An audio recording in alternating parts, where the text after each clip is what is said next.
కాంగ్రెస్ గుండాల దాడిలో గాయపడ్డ గులాబీ కార్యకర్తల కుటుంబాలకు అండగా ఉంటామని బీఆర్ఎస్ ఎంపీ అభ్యర్థి నామా నాగేశ్వరరావు, ఎంపీ రవిచంద్ర, పార్టీ జిల్లా అధ్యక్షుడు ఎమ్మెల్సీ తాతా మధు హామీ ఇచ్చారు.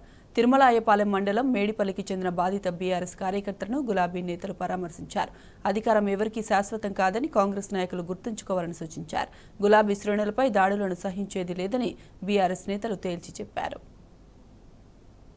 ఆళ్లపాడు గ్రామంలో కూడా నిన్న కాంగ్రెస్ పార్టీకి చెందినటువంటి వాళ్ళు బూతుల మీద పడి ఏజెంట్లను బీఆర్ఎస్ పార్టీ ఏజెంట్లని కొట్టడం జరిగింది. ఇప్పటికే సిపి గారి దృష్టికి తీసుకెళ్ళడం జరిగింది.